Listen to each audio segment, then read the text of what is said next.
setelah itu dua orang ini dipanggil ke surga sama Allah. Allah itu tanyanya ya aneh, enak di neraka? Ya udah enak di neraka.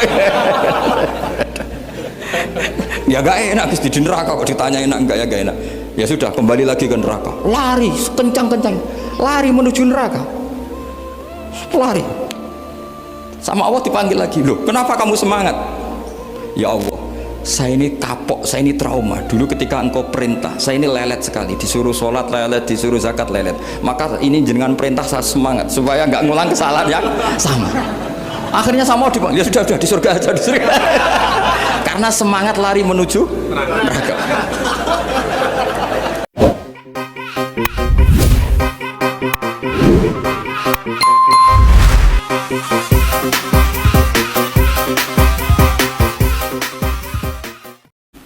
Makanya saya pernah cerita di mana-mana, di kitab-kitab yang saya baca itu ada dua orang yang ahli neraka, sudah di neraka. Ini sekaligus ijazah, saya ulang lagi sekaligus ijazah, bisa dipraktekkan nanti itu.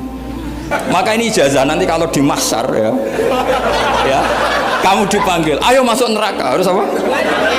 Semangat, semangat, harus semangat. Oke Gusti, semangat.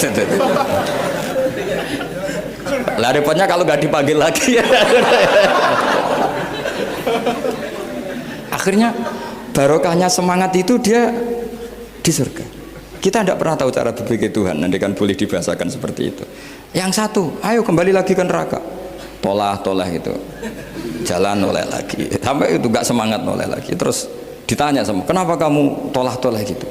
Saya tidak pernah ngira ya Allah, ketika engkau panggil di surga kemudian engkau kembalikan lagi ke neraka. Ya sudah kamu di surga saja, barokahnya husnudzon.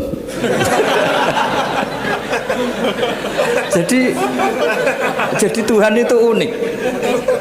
Makanya dalam tradisi ulama itu ad-dinu ar-riwayah, agama itu riwayat. Sebagian diredaksikan inna hadzal ilma dinun fangzuru amman ta'khuduna dinakum. Agama ini, ilmu ini agama, maka lihat riwayatnya. Karena kita tidak pernah tahu cara berpikir Tuhan. Kita harus mengikuti riwayat yang diutarakan Rasulullah SAW. Karena kita tidak pernah tahu.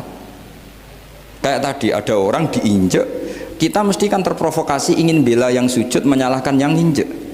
Tapi ketika yang sujud mencatut nama Tuhan, Allah tidak akan memaafkan kamu.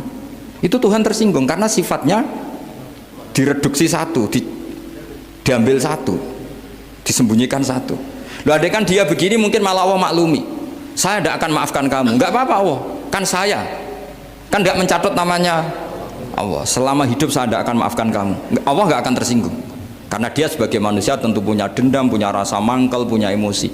Tapi kalau ketika bilang Allah tidak akan maafkan kamu, berarti dia mencatut statusnya Allah, dan Allah disifatkan hanya satu dari sifatnya Allah, yaitu hanya sifat menyiksa, padahal Allah punya sifat memaafkan.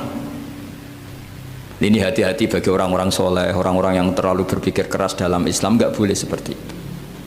Masyhur itu kan, ada satu perkampungan yang sering secara masif terstruktural mau menghabisi Nabi, yaitu namanya kampung Usoyyah, Ro'lan sama Zakwan.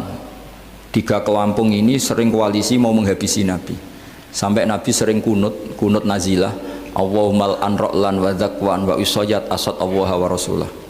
Sering dipasutkan gitu, tapi Allah malah menurunkan wahyu, Muhammad kamu tidak boleh intervensi saya seperti itu, bisa saja mereka dapat hidayah.